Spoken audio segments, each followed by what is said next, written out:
제1부 운명의 시작. 조선시대 경기도 양평 땅에 김진사라는 선비가 살고 있었다. 그는 학식이 높고 덕망이 두터워 마을 사람들의 존경을 받았으나 슬하에 자식이 없어 늘 마음 한켠이 허전했다. 40이 넘도록 아이가 없자 김진사 부부는 매일 밤낮으로 인근 사찰을 찾아 정성껏 기도를 드렸다. 부처님, 제발 저희 부부에게 자식을 점지해 주십시오. 늙어 죽기 전에 아이 얼굴 한번 보는 것이 소원입니다. 지성이면 감천이라 했던가. 김진사 부부의 간절한 기도가 통했는지 몇 년 후 부인에게 태기가 있었다. 온 마을이 경사로운 일이라며 축복했고 10달 후 김진사 부부는 눈에 넣어도 아프지 않을 예쁜 딸을 얻었다. 기쁨도 잠시. 김진사는 딸의 혼처를 생각하며 밤잠을 이루지 못했다. 딸은 아름다운 외모뿐만 아니라 마음씨도 곱고 총명하기까지 했다. 그에 걸맞은 배필을 찾기란 쉽지 않았다. 내 딸은 하늘이 내린 선녀와 같으니 아무 사내에게나 맡길 수 없지. 김진사는 딸의 혼사를 위해 전국 방방곡곡을 돌아다니며 신랑감을 물색했지만 마음에 드는 청년을 찾을 수 없었다. 제2부 기묘한 계시. 보다 못한 부인이 김진사를 말렸다. 여보, 하늘이 내린 아이이니 그 배필 또한 하늘이 정해주시지 않겠어요? 헛고생은 그만하시고 우리 다시 한번 부처님께 기도를 드려봐요. 김진사는 아내의 말에 수긍하고 예전에 기도를 올렸던 사찰을 다시 찾았다. 부처님, 저희 딸이 혼이 날 나이가 되었으나 아직 좋은 짝을 찾지 못했습니다. 부디 좋은 배필을 내려주십시오. 김진사 부부는 이전처럼 매일 새벽마다 사찰을 찾아 불공을 드렸다. 100일이 지나자 사찰에서 밥 짓는 일을 하는 공양주가 이 광경을 궁금하게 여겼다. 절일에 밝은 동료 스님에게 물었다. 무슨 일인데 절이 열심히 기도를 하는 겁니까? 저분들께 외동딸이 있는데 아직 마땅한 신랑감을 찾지 못했다고 하네. 그래서 좋은 짝을 찾게 해달라고 기도하는 것이지. 하긴 그토록 고운 딸을 가졌으니 아무 사내나 눈에 차겠나? 딸이 얼마나 곱길래 그러는 겁니까? 소문을 못 들었는가? 김진사 댁 아가씨는 마을에서 제일 가는 미인이라네. 어찌나 아름다운지 마을 총각 중에 그녀를 마음에 두지 않은 이가 없을 정도라지. 공양주는 김진사의 딸이 몹시 궁금해졌다. 마침 김진사 부부가 공양을 마치고 돌아가려 하자 그들을 몰래 따라갔다. 부부의 뒤를 밟아 집에 도착한 공양주는 나무 뒤에 숨어 그들을 지켜보았다. 부부가 대문을 열자 딸이 나와 그들을 맞이했다. 아버지, 어머니, 웃으며 뛰어나오는 딸의 모습에 공양주는 깜짝 놀랐다. 과연 소문대로 절세미인이었다. 맑은 눈망울과 백옥 같은 피부. 공양주는 마음속에서 묘한 감정이 꿈틀거리는 것을 느꼈다. 절에 돌아간 공양주는 이후 수행에 집중할 수 없었다. 머릿속에 온통 김진사 딸의 모습뿐이었다. 세속의 모든 욕심을 버리는 것이 승려의 수행 과정이건만 그는 수행은 잊은 채 온종일 그녀를 품에 안는 상상만 했다. 점차 수행과는 멀어지고 어떻게 하면 그녀를 얻을 수 있을까 하는 생각만 가득하던 어느 날 공양주에게 몹쓸 꾀가 떠올랐다. 다음 날 김진사 부부는 어김없이 절에 찾아와 기도를 드리고 있었다. 부처님, 부디 제 딸아이의 배필을 내려주십시오. 그런데 어디선가 신비로운 음성이 들려오는 것이 아닌가? 내 지극한 뜻에 내가 감동했노라. 내 너의 소원을 들어주겠다. 이에 김진사 부부가 깜짝 놀라 소리가 나는 곳을 보니 그 신비한 소리는 다름 아닌 그들의 앞에 놓인 커다란 불상에서 흘러나오고 있었다. 이에 부부는 화들짝 놀라 불상을 향해 넙죽 엎드리며 말했다. 이리 응답을 해주시다니 참으로 황송할 따름입니다. 부디 제 딸의 좋은 배필을 점지해 주소서. 그러자 목소리가 이어 말했다. 내 딸의 전생 배필은 지금 암자 뒤에서 경을 외고 있노라. 그 공양주에게 출가시키도록 해라. 이에 김진사는 위아하여 되물었다. 경을 외다니? 스님에게 시집을 보내라는 말씀이십니까? 어찌 출가한 스님과 딸을 맺어줄 수 있겠습니까? 그러자 음성은 엄한 투로 짧게 대꾸했다. 만일 운명을 거스르고 다른 남자에게 시집을 간다면 내 딸은 자식도 낳지 못하고 일찍 죽어버릴 것이다. 그 말을 끝으로 불상에서는 더는 음성이 들려오지 않았다. 김진사 부부는 꺼림치겠으나 이내 들은 대로 법당 뒤로 가보았다. 과연 그곳에는 공양주 하나가 홀로 앉아 경을 외고 있었다. 그런데 공양주는 김진사 부부가 오는 것을 보더니 이렇게 묻는 것이었다. 혹시 김진사님이십니까? 아니, 그것을 알고 계시오? 어젯밤 꿈에 부처님이 나타나 오늘 김진사님이 찾아오실 거라 일러주셨습니다. 귀한 분이시니 그가 하는 말은 모두 들어주리라 하셨지요. 그리 모든 것을 알고 있는 듯하니 김진사는 놀라지 않을 수 없는 노릇이었다. 이에 꺼림칙한 명의였지만 불상의 명예에 따르지 않을 수 없었다. 지난날 자식도 내려주셨으니 무슨 뜻이 있으시겠지? 이에 공양주에게 말했다. 스님, 오늘 부처님께서 스님께 제 딸을 드리라 하셨습니다. 비록 미천한 딸이지만 부디 배필로 맞이하여 주십시오. 그러자 중은 온화한 표정을 지으며 답했다. 부처님께서 뜻이 그러하시다니 거역할 수 없겠군요. 사실 이는 모두 공양주의 간악한 꾀였다. 불상 안에 들어가 부처님인 척 그들을 속이고 몰래 법당 뒤로 빠져나와 불경을 읽고 있던 것이었다. 이 사실을 꿈에도 모르고 집에 돌아간 김진사 부부는 착잡할 따름이었다. 눈에 넣어도 아프지 않을 예쁜 딸을 출가한 스님에게 시집을 보내게 생겼으니 말이지요. 하지만 불상의 마지막 말을 떠올리니 감히 그 명에 따르지 않을 수도 없는 노릇이었다. 만일 운명을 거스르고 다른 남자에게 시집을 간다면 내 딸은 자식도 낳지 못하고 일찍 죽어버릴 것이다. 이에 김진사는 딸을 불러 눈물을 머금고 말했다. 얘야, 배필이 정해졌으니 혼인 준비를 해야겠구나. 제 짝을 찾아오겠다며 그리 고생하시던 아버지가 드디어 신랑감을 구한 듯하니 딸은 궁금함을 참지 못하고 누군지를 물었다.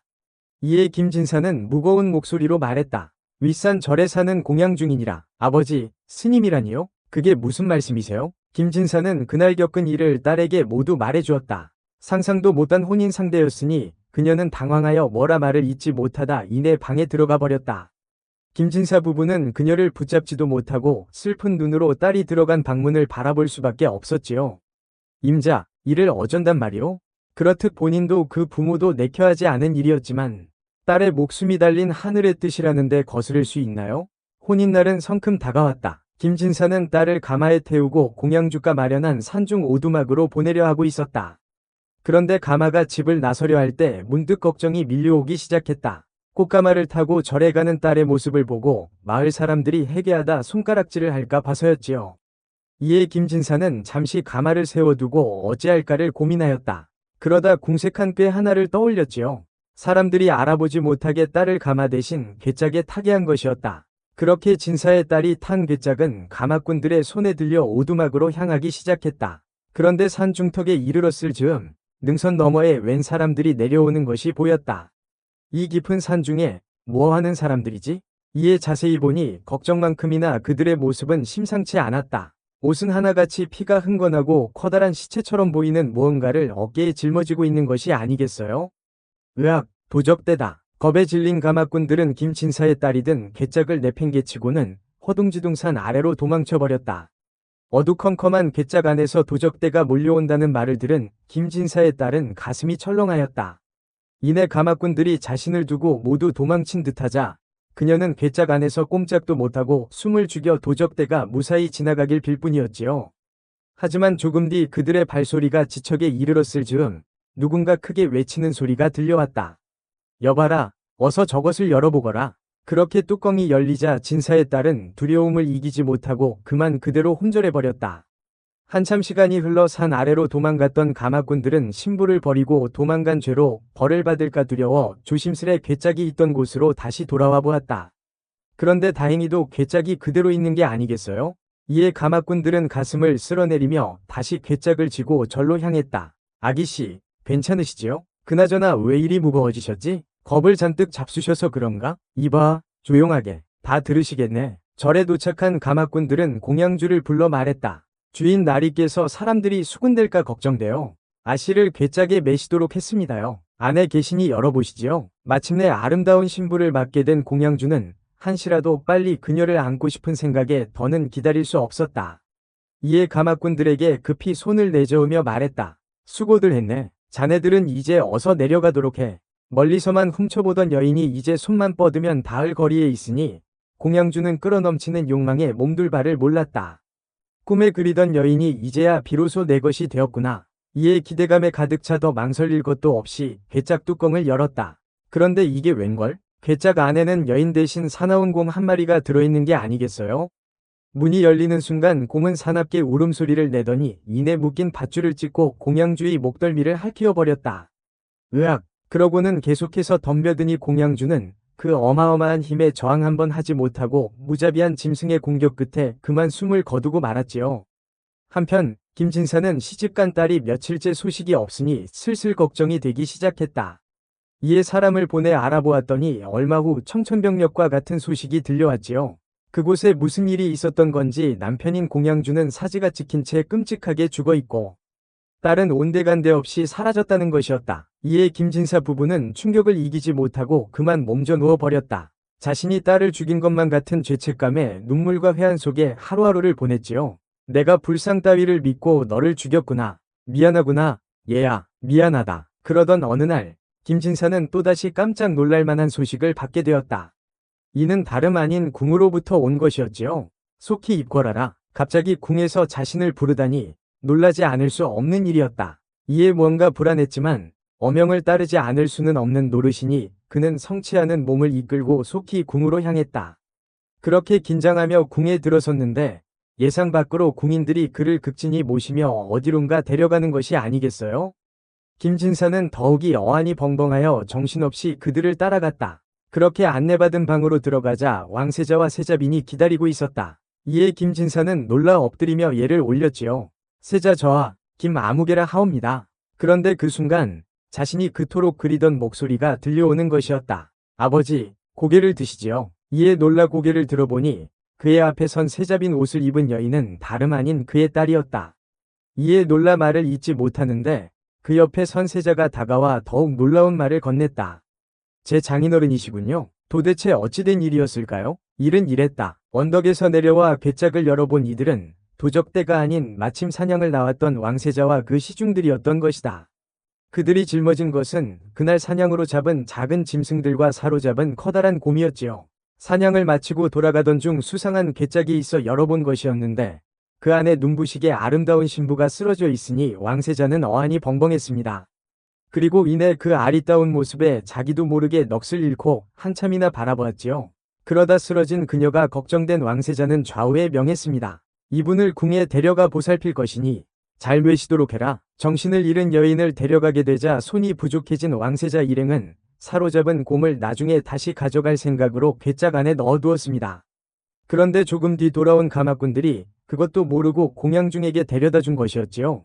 그렇게 궁에 도착한 뒤 왕세자는 김진사의 딸을 잘 보살펴 주었고 두 사람은 사랑에 빠져 마침내 혼인까지 하게 된 것이었습니다. 죽은 줄로만 알았던 딸이 멀쩡하게 살아있는 데다 왕세자의 짝까지 되어 있으니 김진사는 딸을 끌어안고 기쁨에 눈물을 흘렸습니다. 고맙구나. 고마워. 그렇게 재회한 그들은 궁궐에서 따사로운 나날을 누리며 행복하게 살았습니다. 현명한 부인을 맞이한 세자는 훗날 왕위에 오른 뒤 평화롭게 나라를 다스렸고 진사의 딸과 그의 부모님은 왕가의 일원이 되었음에도 예전처럼 남에게 베푸는 삶을 이어갔지요. 자신들이 받은 은덕만큼 말입니다. 옛말의 모든 일은 반드시 바른 대로 돌아간다 하였습니다. 욕망에 눈이 먼 공양주는 선한 김진사 가족을 함정에 빠뜨렸지만 하늘이 이를 끝내 두고 볼 리 없었습니다. 그는 얼마 가지 않아 가혹한 벌을 받았고 심성 고운 김진사 가족들은 다시 행복을 되찾고 예전보다 큰 복까지 받게 되었지요. 살다 보면 누구나 힘들거나 나쁜 유혹에 흔들릴 때가 있습니다. 하지만 그럴 때마다 언젠간 올바르게 될 것이다라고 스스로에게 힘을 주는 것은 어떨까요? 매사 바른 마음으로만 행한다면 하늘도 그 뜻에 감동해 끝내 이를 이겨 내게 해주실 거라고 말입니다.